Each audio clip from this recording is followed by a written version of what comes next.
नमस्कार, मैं आकृति और आप देख रहे हैं इंडिया पब्लिक खबर। देश भर में इस वक्त महिला आरक्षण को लेकर सियासी पारा चढ़ा हुआ है।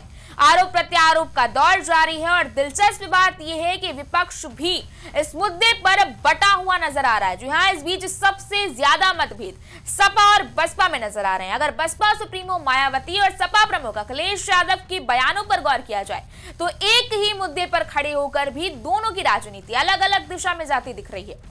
जहां दोनों इस पर अपनी सहमति तो दे रहे हैं, लेकिन उनकी अपनी शर्तें और तर्क भी हैं। जानते हैं सब कुछ इस खास रिपोर्ट में बेहद ही सिलसिलेवार तरीके से। महिला आरक्षण विधेयक पर अखिलेश यादव और मायावती की राजनीति दिलचस्प तरीके से सहमति और टकराव दोनों को साथ लेकर चल रही है। जमीन पर तो दोनों नेता महिलाओं के लिए आरक्षण के पक्ष में खड़े दिखाई देते हैं, लेकिन जैसे ही इसके स्वरूप लागू करने के तरीके और राजनीतिक मंशा की बात आती है, उनके रास्ते अलग हो जाते हैं।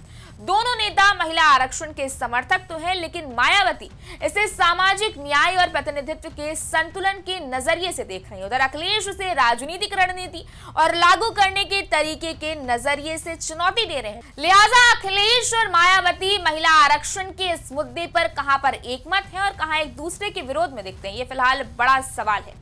दोनों नेताओं के बयानों की सबसे बड़ी समानता यही है कि वो महिलाओं को राजनीतिक प्रतिनिधित्व देने के पक्ष में है।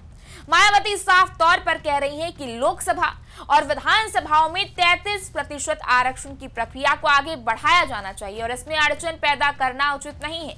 वहीं अखिलेश यादव भी ये कहते हैं कि उनकी पार्टी महिलाओं के आरक्षण के पक्ष में है, यानी सिद्धांत रूप में महिला सशक्तिकरण, राजनीतिक भागीदारी और आरक्षण की जरूरत, इन तीनों मुद्दों पर दोनों एक ही लाइन पर खड़े दिखते हैं। असल टकराव आरक्षण के स्ट्रक्चर और सत्ता पक्ष के इरादे को लेकर है। मायावती का फोकस सामाजिक न्याय पर है।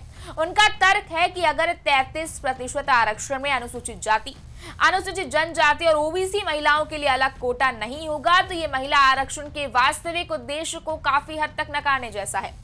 साथ ही वह आबादी के हिसाब से 50% आरक्षण की मांग भी दोहरा रही है। साथ ही उन्होंने कहा है कि बिना सही नीति और नियत के ये व्यवस्था सामंती तथा जातिवादी तत्वों के कब्जे में जा सकती है।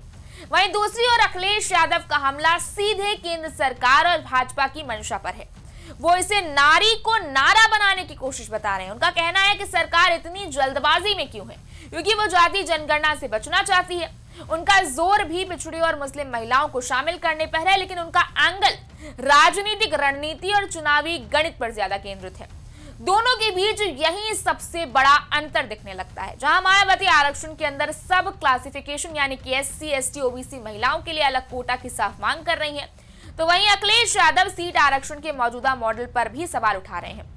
सपा सांसद का कहना है कि उनकी पार्टी चक्रीय आधार पर महिला आरक्षण के खिलाफ है, क्योंकि ऐसा होने पर कोई भी अपने क्षेत्र में जनता से ज्यादा भावनात्मक लगाव नहीं रखेगा। वो यहाँ तक कहते हैं कि सीट आरक्षित करने के बजाय पार्टी आधार पर महिला आरक्षण लागू किया जाए ताकि प्रतिस्पर्धा बनी रहे। ऐसे में कुल मिलाकर देखा जाए तो मायावती इस पूरे मुद्दे को महिला सुरक्षा, सम्मान और उत्थान से जोड़कर देखती हैं। वो अपनी शर्तों के साथ इसे दलगत राजनीति से दूर रखने की बात कह रही हैं। उनके बयान में बाबा साहब डॉक्टर भीमराव अंबेडकर का जिक्र भी इसे सामाजिक न्याय की विचारधारा को मजबूत करता है। तो वहीं अखिलेश यादव इसे सीधे राजनीतिक चाल के रूप में देख रहे हैं। उनका कहना है कि भाजपा का मकसद केवल वोट हासिल करना और सत्ता में बने रहना है। वो महंगाई, कामगार महिलाओं की स्थिति और जमीनी मुद्दों को जोड़कर इस विधेयक की टाइमिंग और विश्वसनीयता पर सवाल उठा रहे हैं। खैर, फिलहाल तो अब देखना यह है कि इस बिल को पूर्ण रूप से पारित होने में अभी कितना सियासी ड्रामा होना बाकी है। इस बारे में आपकी क्या राय है, आप हमें कमेंट सेक्शन में जरूर बताएं। इस वीडियो को लाइक करें, शेयर करें, चैनल को सब्सक्राइब करें। शुक्रिया।